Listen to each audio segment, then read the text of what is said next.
1 برس بہت ہوتا ہے کسی جگہ پر ایڈجسٹ ہونے میں۔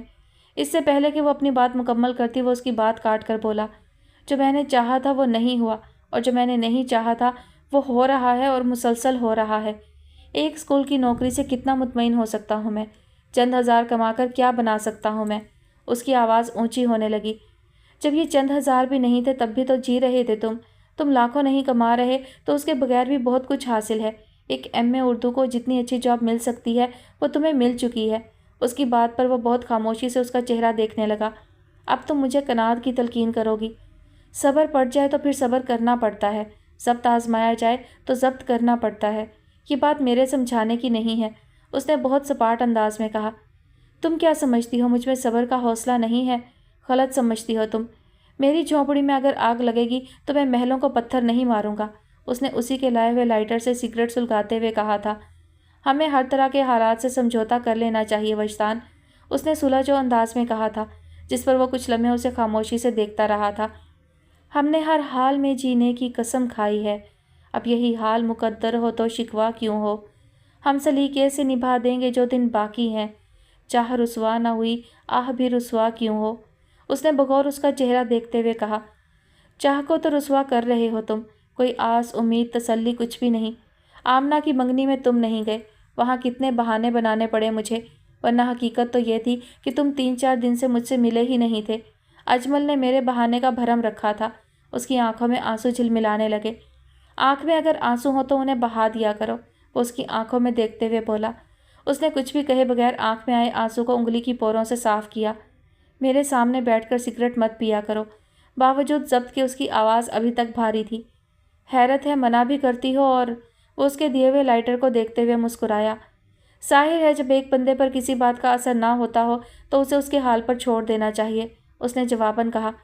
تمہارا کیا خیال ہے میں کس حد تک دوسروں کی باتوں سے اثر لے سکتا ہوں؟ اس نے کش لگاتے ہوئے پوچھا۔ 1% بھی نہیں، اس نے صاف کوئی سے کہا۔ اتنی مایوسی بھی اچھی نہیں، وہ مسکرایا۔ تم نے سوال پوچھا تھا میں نے جواب دے دیا، اس نے سنجیدگی سے کہا تھا۔ ایک سوال اور پوچھوں؟ اس نے جلتے ہوئے سگریٹ کو پاؤں تلے مسلتے ہوئے کہا۔ کیا تمہیں یقین ہے کہ جو تم چاہتی ہو وہ ہو جائے گا؟ اس کے سوال پر وہ حیرت سے اسے دیکھنے لگی۔ کیا تم جانتے ہو کہ میری چاہت کیا ہے؟ اس کے لہجے میں ہلکا سا شکوہ تھا۔ شاید نہیں، اگر تم جانتے تو… اس نے ہاتھ اٹھا کر اسے بولنے سے روکا۔ سوال کرنے کا حوصلہ ہے تو جواب سننے کا حوصلہ بھی رکھو، وہ تلخ ہونے لگی۔ ضروری نہیں ہوتا ہم جسے چاہیں اسے پا بھی لیں، کبھی کبھی ہم جو چاہتے ہیں ہمیں نہیں بھی ملتا۔ اس کی بات پر وہ ایک بار پھر حیران ہو کر اسے دیکھنے لگی۔ کیا ہوا ہے وجدان؟ کیوں کر رہے ہو ایسی باتیں؟ وہ چیز جو تمہیں نہیں مل پا رہی اس میں میرا قصور نہیں ہے۔ اس کی بات پر وہ ہلکے سے مسکرایا۔ تمہیں مجھ سے محبت ہے؟ بہت عجیب سوال تھا، وہ جی بھر کے حیران ہوئی۔ تم کیا سمجھتے ہو میں جو پچھلے 3 سال سے تمہارے ساتھ ساتھ ہوں تو کس لیے؟ اس نے سوال پوچھا تھا تو جواب دینا بھی لازمی تھا۔ اس میں تمہاری اپنی غرض بھی ہو سکتی ہے، تم جو یہاں جاب کرتی ہو تو اس میں تمہارا اپنا فائدہ ہے۔ پورے شہر میں یہ واحد اکیڈمی نہیں ہے وجدان، ہمارے ہر عمل کے پیچھے ہماری غرض چھپی ہوتی ہے، وہ غرض محبت بھی ہو سکتی ہے۔ وہ اس کی بات پر خاموش رہی۔ اب تم اپنی بات پر جتنا بھی خوبصورت ریپر لپیٹ دو، اس بات کا مداوع نہیں ہو سکتا جو تم کہہ چکے ہو۔ اس کا چہرہ زرد ہو گیا۔ مداوع کسی دکھ کا نہیں ہوتا، لیکن دکھ دینے والے کو اس کا احساس تو ہونا چاہیے، وہ اس کی بات پر تیزی سے بولی تھی۔ کسی کو کسی کے دکھ کا احساس نہیں ہوتا، یہ بات آج تم جان لو، اس نے ایک ایک لفظ چباتے ہوئے کہا تھا۔ میں شاید کبھی بھی تمہیں سمجھ نہیں سکوں گی وجدان، اس نے سر جھکاتے ہوئے کہا تھا۔ تو میری جان مجھے حیرت حسرت سے نہ دیکھ، ہم میں سے کوئی بھی جہانگیر جہاں نور نہیں، تو مجھے چھوڑ کے ٹھکرا کے بھی جا سکتی ہے، تیرے ہاتھوں میں میرے ہاتھ ہیں زنجیر نہیں۔ اس کے کہے لفظوں پر وہ کئی لمحوں تک خاموشی سے اس کا چہرہ دیکھتی رہی اور پھر اسی خاموشی سے واپس پلٹ گئی۔ اماں کی جاننے والی کے توسط سے جس طرح اچانک رشتہ طے ہوا تھا اسی تیزی سے بیاہ بھی ہو گیا تھا۔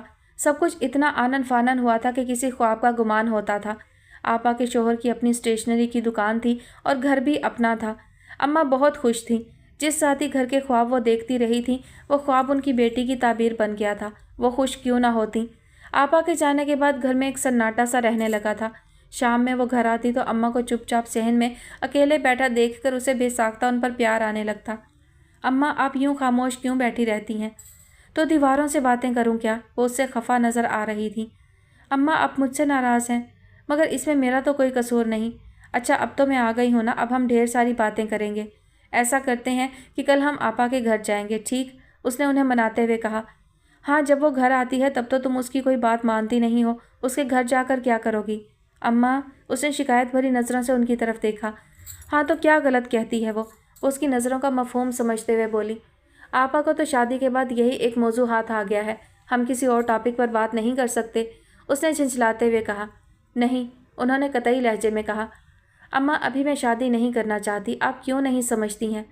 یہی تو سمجھنا چاہتی ہوں میں، انہوں نے جس گہرے انداز میں اس کی آنکھوں میں دیکھتے ہوئے کہا، اس پر اس کی آنکھیں اپنے آپ جھکتی چلی گئی تھی۔ مریم، انہوں نے آہستگی سے پکارا۔ جی، دل میں چوٹ تھا کہ آنکھیں اٹھائی نہیں جاتی تھیں۔ تم نے کالج میں پڑھا، یونیورسٹی میں پڑھتی رہی، پھر نوکری کرنے لگی، جو تمہارا دل چاہا تم نے کیا، میں نے نہیں روکا۔ تم نوکری کرنے لگی، تمہاری مجبوری تھی۔ جب ہم گھر سے باہر نکلتے ہیں تو ہم ایک نئی دنیا دیکھتے ہیں، ہم بہت سے لوگوں سے ملتے ہیں، کسی کی باتیں اچھی لگتی ہیں، کسی کا چہرہ اچھا لگتا ہے۔ صحیح کہہ رہی ہوں نا میں؟ اماں نے اس کا ہاتھ اپنے ہاتھ میں لیتے ہوئے کہا تھا۔ وہ جو اس کو سمجھانا چاہ رہی تھی وہ ایک ماں کھل کر تو پوچھ نہیں سکتی، اور جو انہوں نے پوچھا تھا وہ انہیں بتا نہیں سکتی تھی۔ گھر سے باہر کی دنیا کو ہم گھر کے اندر تو نہیں لا سکتے، وہ دنیا ہمیں لاکھ اچھی لگے ہم اتنے با اختیار نہیں۔ اس کے اندر کوئی چیخا تھا۔ مجھے باہر کی دنیا اچھی نہیں لگتی، وہ بہت آہستگی سے کہتے ہوئے اندر کی طرف بڑھ گئی۔ وجدان صحیح کہتا ہے، غربت ایک ایسا نوکیلا جال ہے جو انسان کو اپنے اندر جکڑ کر لہو لہان کر دیتا ہے۔ یہ غربت ہی تو ہے جس کی وجہ سے اتنا عرصہ گزر جانے کے باوجود بھی ہم دونوں اپنے گھر میں ایک دوسرے کا ذکر تک نہیں کر پائے۔ یہ غربت ہی تو ہے جو دل کی بات کو زبان تک آنے سے روکتی ہے۔ اسے حالات اجازت نہیں دیتے اور مجھے لحاظ۔ جب تک حالات بدل نہیں جاتے میری زبان کوئی لفظ نہیں بولے گی۔ جب وہ اس مقام تک آ جائے گا جو وہ پانا چاہتا ہے تو وہ خود میری طرف بڑھے گا۔ ابھی وہ ٹینس ہے اور میں اسے کبھی بھی پریشان نہیں کروں گی، چاہے جتنا بھی وقت لگے میں اس کا انتظار کروں گی، یہ میرا خود سے وعدہ ہے۔ اس نے اپنے دل میں عہد کیا۔ آج 8واں روز تھا انہیں ہاسپٹل میں ایڈمٹ کروائے۔ بیماری اب اس سٹیج پر تھی کہ گھر میں وہ دیکھ بھال نہیں ہو سکتی تھی جو یہاں میسر تھی۔ دن کا سارا وقت بھابھی ہاسپٹل میں ان کے پاس رہتی تھیں اور رات کو وہ ان کے پاس رہتا تھا۔ اس وقت بھی وہ اکیڈمی سے سیدھا وہیں آیا تھا۔ جس وقت وہ کمرے میں پہنچا بھائی سو رہے تھے اور بھابھی ان کے سامنے والے بینچ پر بیٹھی قرآن پاک پڑھ رہی تھیں۔ کیسی طبیعت ہے؟ اس نے روزانہ کا سوال دہرایا تھا۔ انہوں نے خاموشی سے اس کے ہاتھوں سے دوائیاں پکڑی تھیں اور بیڈ کے سائڈ ٹیبل پر رکھتی تھیں۔ کس وقت سوئے تھے بھائی؟ اس نے بستر پر پڑے ان کے کمزور وجود کو دیکھتے ہوئے پوچھا تھا۔ کچھ ہی دیر ہوئی، انہوں نے قرآن پاک کو جزدان میں لپیٹتے ہوئے جواب دیا۔ چائے لاؤں آپ کے لیے؟ چائے ہے تھرماس میں، تم پیو گے؟ ان کے پوچھنے پر اس نے نفی میں سر ہلایا۔ دل نہیں چاہ رہا۔ آپ ابھی بیٹھیں گی یا میں چھوڑ آؤں گھر آپ کو؟ شام کے سائے گہرے ہو رہے تھے اور یوں بھی 2 افراد کے رہنے کی اجازت نہیں تھی۔ میں چاہ رہی تھی یہ اٹھ جاتے تو تب میں چاہتی، لیکن نیند انجیکشن کی وجہ سے بہت گہری ہے، جانے کب اٹھیں۔ وہ بہت دھیمے لہجے میں بات کر رہی تھیں۔ اماں، پریشانی آزمائشوں کا حل نہیں ہوتی۔ اس بات پر انہوں نے گہرا سانس لیا۔ جانے اور کتنی آزمائش لکھی ہے، بے شک اللہ آزمائشوں سے نکالنے والا ہے، انہوں نے اپنی ہتھیلیوں کو دیکھتے ہوئے کہا تھا۔ آپ نے تو کبھی ہمت نہیں ہاری اماں، آپ تو بہت بہادر ہیں۔ یہ تو وقتی آزمائش ہے، پھر سب ان کی آنکھوں میں آس کے دیے جلنے لگے۔ پھر سب کچھ ٹھیک ہو جائے گا۔ اسے 2 جلتے ہوئے دیے بہت اچھے لگے تھے۔ ہاں تم ٹھیک کہتے ہو، اللہ کبھی کسی پر اس کے ظرف سے بڑھ کر بوجھ نہیں ڈالتا۔ ان کے لہجے میں سکون اتر آیا۔ ہمیں اپنے ظرف کا اندازہ نہیں ہوتا، دکھ ملتے ہیں تو ظرف بھی بڑھنے لگتا ہے۔ اس نے سوچا مگر کہا نہیں۔ بھائی اٹھ گئے تھے، بھابھی ان کی طرف متوجہ ہو گئی۔ تم کب آئے؟ انہوں نے پوچھا۔ آواز سے نکاہت جھلک رہی تھی۔ ابھی آیا ہوں، وہ ان کے قریب بیٹھ کر ان کا ہاتھ اپنے ہاتھوں میں لیتے ہوئے بولا۔ بہت کمزور ہو گئے ہو تم، اپنا خیال رکھا کرو۔ ان کی بہت مدھم آواز پر اس کا دل پگھلنے لگا۔ نہیں تو بھائی میں تو بالکل ہٹا کٹا ہوں، اس نے مسکراتے ہوئے کہا تھا۔ تم خیال نہیں رکھتی ہو پونل کا؟ انہوں نے جیسے اس کی بات سنی ہی نہیں تھی۔ وہ بھابھی سے شکایت کرنے لگے تھے۔ صبح اسکول، شام کو اکیڈمی، رات کو آپ کے پاس، دن رات کی محنت، 24 گھنٹے کی فکر، کمزوری تو ہوگی ہی۔ آپ ٹھیک ہو کر گھر آ جائیں تو ساری فکریں دور ہو جائیں گی۔ بھابھی کی آواز بھاری ہونے لگی۔ ان کے پکارنے پر اس نے چونک کر ان کی طرف دیکھا تھا۔ جی، ڈاکٹرز کیا کہتے ہیں، کب چھٹی ملے گی مجھے؟ اب میرا یہاں دم گھٹنے لگا ہے۔ ان کے لہجے میں بے بسی تھی۔ ابھی کچھ دن اور رہنا پڑے گا یہاں، رپورٹس آ جائیں تو میں خود بات کروں گا ڈاکٹر سے۔ اس نے ان کا ہاتھ تھامتے ہوئے کہا۔ مجھے گھر جانا ہے، مجھے گھر لے چلو، میں ٹھیک نہیں ہو سکتا،